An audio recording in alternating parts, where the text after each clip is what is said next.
Olá pessoal, sejam bem-vindos para a aula 2 de Matemática Aplicada. Vimos na aula 1 que é uma ciência lógica, mas abstrata, né? Mas muito importante para o crescimento da humanidade.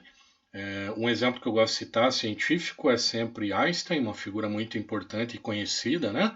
Ele descobriu que as matérias não conseguem chegar a uma velocidade maior que a velocidade da luz. E de que maneira que ele descobriu isso? Descobriu através de cálculos matemáticos, né? Ou seja, o conhecimento já estava aí desde o início do universo, mas ele traduziu através da matemática e conseguiu comprovar. E conhecimentos não científicos, né? Como é o caso da música. Aí quem gosta de música, quem é músico, né? Sabe que nós temos a sequência de tom, subtom, ritmos, o compasso, né? A quinta, a oitava, tudo isso é matemática, é uma ciência que faz com que a música flua e seja agradável, né? Se você não tocar num compasso e num ritmo correto, aquilo vai doer os ouvidos, né? Então, a própria música, ciência, no caso não é ciência, mas também tem aplicação de matemática ali, né? Então vamos lá para a aula 2. Pediu para que vocês pesquisassem os conjuntos numéricos, né? Pessoal, o conjunto numérico nada mais é do que um agrupamento de números. Começamos pelos números naturais, né? São estritamente positivos, não possuem vírgula, ou seja, eles vão representar sempre quantidades inteiras. O número natural foi o primeiro número que foi identificado e trabalhado, né? Porque a pessoa identifica que tem uma pedrinha na frente dela, está ali, existe uma pedra. Né? Não existe menos uma pedra ali que a pessoa está vendo. Né? Então, o número natural é estritamente positivo. Aí nós temos os números inteiros, né? Aqui já entra aquele conceito, né? Do negativo. Em algum momento vamos trazer para a parte financeira, né? Se eu tinha 100 reais no banco e gastei 200, eu vou passar a ter menos 100. Eu estou devendo 100 lá. Então, os números inteiros eles ampliaram a visão dos números naturais. Então, é um agrupamento que inclui o natural e mais os negativos. Mas vejam que a gente não tem fração ainda, tá? Aí nós temos os números racionais, né? Todos os números podem ser expressos em forma de fração. Então aqui a gente tem as partes de números, né? Eu tenho uma pizza, corto ao meio e divido. Eu passo a ter uma meia pizza. Então os números racionais representam essas frações. Os números irracionais, eles apresentam os algoritmos não periódicos, que nós não conseguimos apresentar através de fração, né? Um elemento conhecido que a gente tem esse conjunto com t, dois t's aqui, né? Seria o π, a razão, entre outros, né? Então são os números irracionais. E aí nós temos os números reais, que é a união entre o conjunto dos números racionais e o conjunto dos números irracionais. Então ela é mais ampla, é todos os números que a gente percebe e enxerga e consegue calcular. Se a gente fosse evoluir, nós teríamos os números irreais, nós temos os números completos, mas não é objeto no nosso tema. Mas fica a dica, caso vocês tenham interesse, se aprofundar no conhecimento. E aqui os números primos, tá? Eu estou deixando ele aqui em azul de forma proposital. Por quê? Porque não se trata de um conjunto numérico. Os números primos eles fazem parte dos números naturais. E são números naturais que podem ser divididos apenas por dois números, o número 1 e ele mesmo, tá? Então, eu pedi para que vocês buscassem esse controle, esse conhecimento, né? Mas ele não se trata de um conjunto, ele está dentro do conjunto.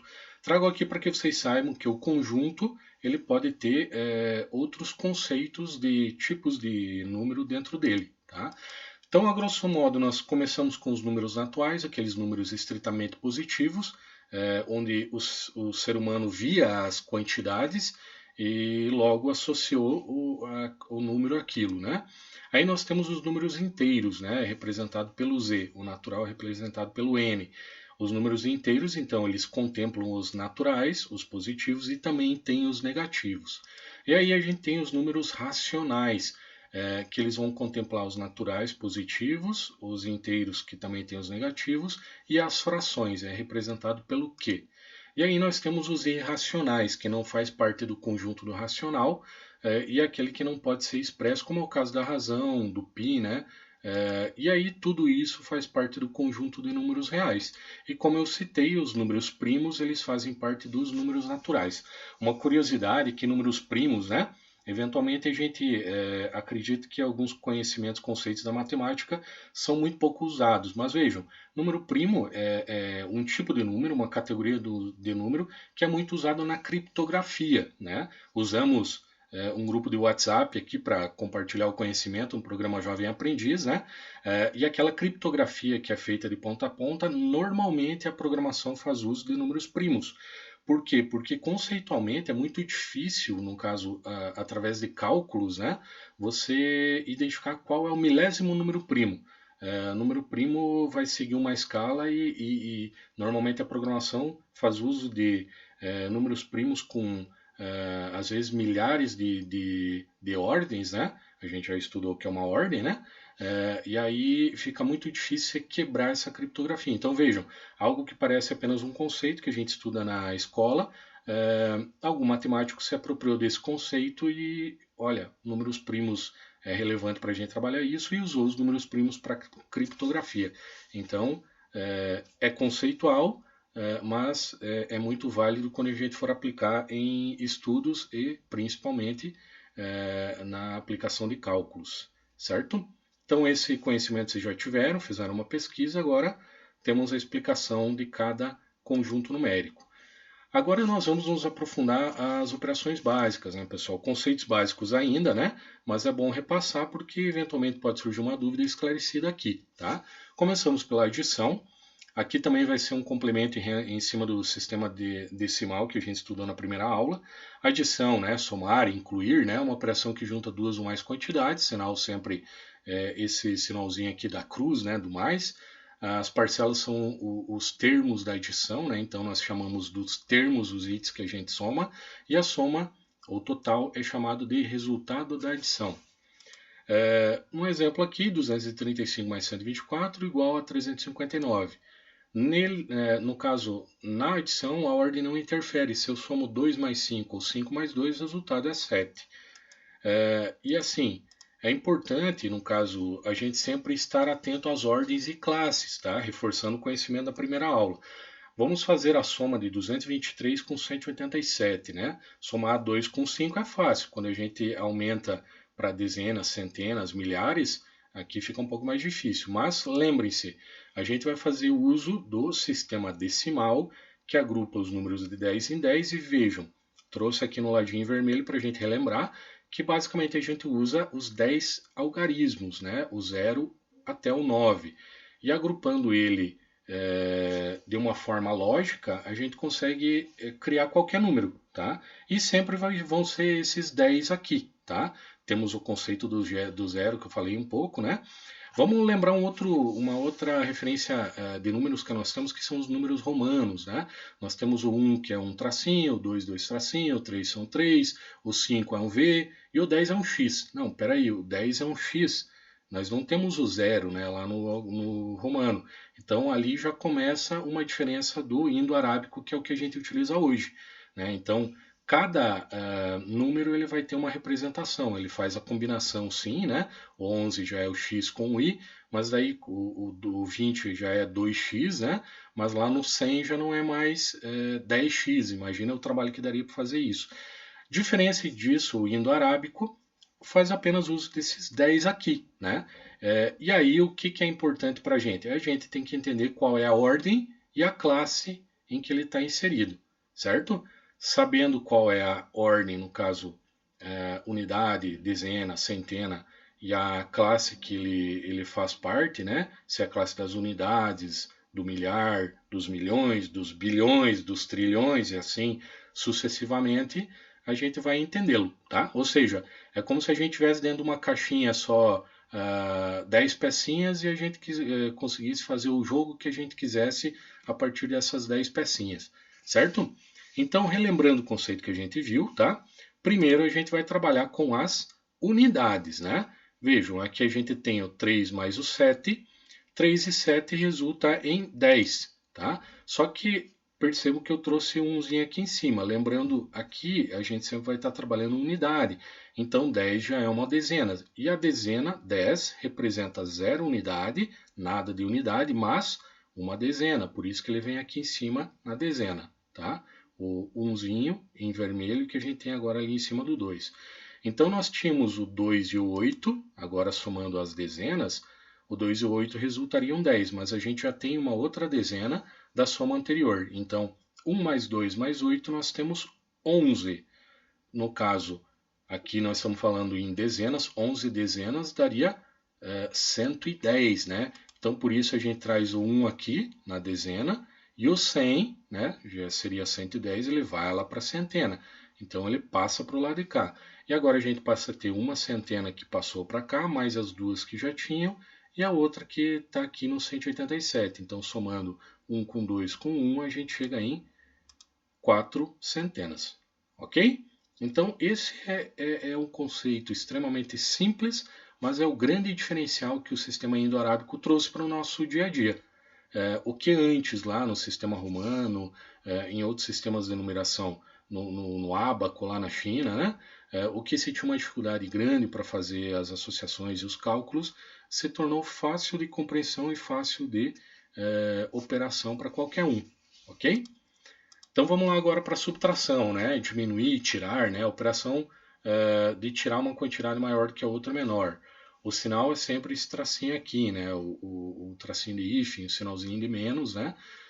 E nós temos a figura do minuendo e do subtraindo. O minuendo é o número maior e o subtraindo é o número que a gente vai tirar do minuendo. Esses são os termos da subtração. O resto, ou diferença, é o resultado que a gente vai ter, tá? Aqui 235 menos 124, temos 111. Nele a ordem interfere, lembrem disso. Aqui, diferente do anterior, né? 2 menos 5 é menos 3, enquanto que 5 menos 2 resulta em 3. Tá? Como a gente trabalha com um número natural, num primeiro momento, a gente não vai ter a figura do 2 menos 5. Tá? E também nós temos que ter atenção às ordens e classes. Né? Relembrando, o mesmo exercício, só que 223 menos 187.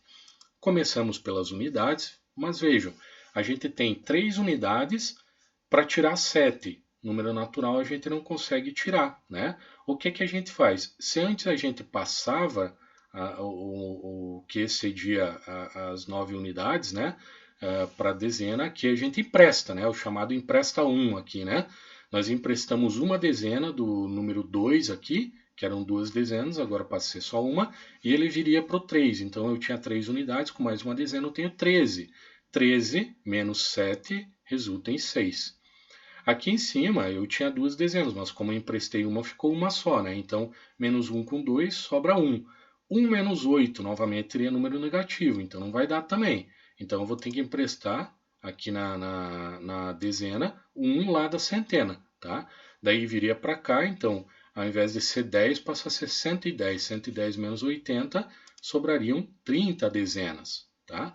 E aqui na centena eu tinha 2 centenas, mas eu emprestei uma para a dezena fazer o cálculo aqui.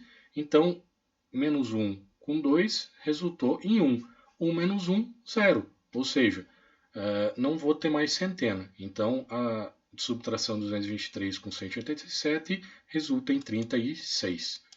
Ok? Continuando, a multiplicação, né? A operação que a gente junta várias quantidades iguais, né? Sinal é o xizinho, algumas vezes a gente vê o asterisco, né? E o termo da multiplicação são os fatores, e o produto é o resultado da multiplicação. Nesse caso, o 1 é o elemento neutro da multiplicação. 1 vezes 1, 1. 1 vezes 2, 2. Então, tudo que é multiplicado pelo 1, ele resulta nele mesmo. Tá? Esse é o conceito.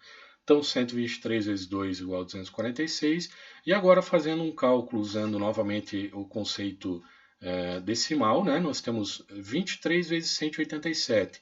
Novamente, a gente tem que seguir a lógica. Ó.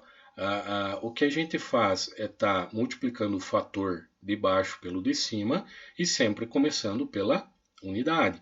Então, qual que é o de baixo? 17. Qual é a unidade? 7. Então, eu vou multiplicar 7 por 23. 7 vezes 3, 21. Então, eu tenho uma dezena e sobra duas... eu tenho uma unidade e sobra 2 dezenas para o posterior. 7 vezes 2 é 14, como eu estou multiplicando por 2 dezenas, seria 140. Então, a gente traz para cá, só que o 14 mais as 2 dezenas ficaria 16, então fica 161. E agora eu multiplico o 1 vezes o 23. Lembrem que nós estamos falando do 1 sendo uma dezena, é 17, né? Então ele já não vai estar mais aqui na unidade, ele já vai para a casa do lado, que é a casa da dezena. Então 1 vezes 23, eu tenho 23, no caso, 2 centenas e 3 dezenas. E agora basta eu passar um traço e fazer uma soma simples. Tá? Uma unidade mais nada, eu tenho uma unidade. 6 dezenas com 3 dezenas, eu tenho 9 dezenas. Uma centena com mais 2 centenas, eu tenho 3 centenas. 391 é o resultado da multiplicação. E por fim, a divisão. Divisão, dividir, né? Desmembrar em parte, né? A operação que a gente reparte uma quantidade em quantidades iguais. O sinal é normalmente esses dois pontinhos, né? Separado por um tracinho no meio, ou apenas os dois pontinhos, ou principalmente quem faz uso aí da informática tem a barra normalmente como indicativo de divisão. O dividendo é o número que está sendo dividido, então é o maior, né? E o divisor é aquele que vai na caixinha para dividir o anterior. E o quociente é o resultado. O resto é o que sobra. Então nós temos 480 dividido por 2 é 240. Isso é fácil, né? Mas quando a gente aumenta, olha, nós temos 5.080, nós já estamos lá na ordem dos milhares, né? Na classe dos milhares, na ordem 5 aqui, né? 5.080 divididos por 20. Aí como é que a gente faz? Se na multiplicação a gente começa pela unidade, a divisão a gente começa pelo número mais alto. Então, eu vou lá no 5. 5 dividido por 20, eu consigo? Não consigo fazer essa divisão, né? Daria frações. Agora, 50, eu consigo. Qual é o valor que eu consigo dividir? É o 2, né? 2 vezes 20 resulta em 40. Agora, vejam, por aqui eu já consigo deduzir o seguinte: se eu estou trabalhando lá no milhar, esses 40 representariam 4.000, né? Então eu já concluo que esse 2 aqui é uma centena, porque 20 vezes 200 aqui daria 4.000. Aí aqui eu vou fazer uma subtração dos 50 menos o 40 e eu vou ter 1.080. Agora, novamente, eu vou lá pelo número maior, o 1. 1 dividido por 20 não dá, então eu amplio. 10 por 20 também, daria fração. Continuo que eu tenho mais número aí, né? Então, o 100 por 20 dá 108 por 20, né? Então, eu coloco um 5, 5 vezes 20, eu tenho 100. E esse 100 diminuindo do valor que eu tinha em cima resultaria nos 80. Agora ficou fácil, né? 80 por 20, qual o número que eu divido? O 4. 4 vezes 20 resulta em 80 e a minha divisão dá zero. Então, 5.080 divididos por 20, o resultado, né, é 254. Ok? Operações básicas, relembrando um pouco o sistema decimal. E aí, por fim, a gente tem a nossa querida tabuada, né? No começo, em matemática, a gente sempre tem um pouco de receio, depois pega o jeito fácil, né? A tabuada da multiplicação é uma tabela usada para definir uma operação de multiplicação de um sistema algébrico, né? O sistema que a gente vem estudando. E também o resultado de uma adição contínua, né?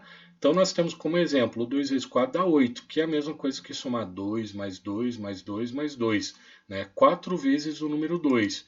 Mesma coisa o 3 vezes 3, que resulta 9. É como se nós estivéssemos somando 3 vezes o número 3. Certo? E agora, finalizando essa parte mais básica, nós temos o exercício da aula 2. Eu vou pedir que lá na página 6 da apostila vocês tenham o exercício 5, que ele relembra as operações básicas, tá? E eu também vou pedir para que vocês façam a tabuada dos números primos, que ficam entre 2 e 10. Olha aqui, a gente está juntando duas situações, tá? Vocês têm que lembrar os números primos, né? Quais são os números primos entre 2 e 10? Percebo, não é todos esses que eu estou pedindo, apenas os números primos que ficam entre 2 e 10. Aí eu quero que vocês façam a tabuada. Vamos pegar, por exemplo, 2. 2 é um número primo? É. Então eu quero que vocês anotem lá no caderninho de vocês, né? 2 vezes 1, 2. 2 vezes 2, 4. 2 vezes 4, 8. Então, nós vamos aplicar dois conhecimentos aí, a tabuada e os números primos, tá? Novamente, eu peço que vocês escrevam a questão da apostila e as respostas no caderno. No início da folha, coloque o cabeçalho, né? O cabeçalho indicando Senar, matemática aplicada e a data. o seu nome, né? E encaminhe a foto no nosso grupo de Jovem Aprendiz 2020. Ok, pessoal? Um grande abraço e até a próxima aula.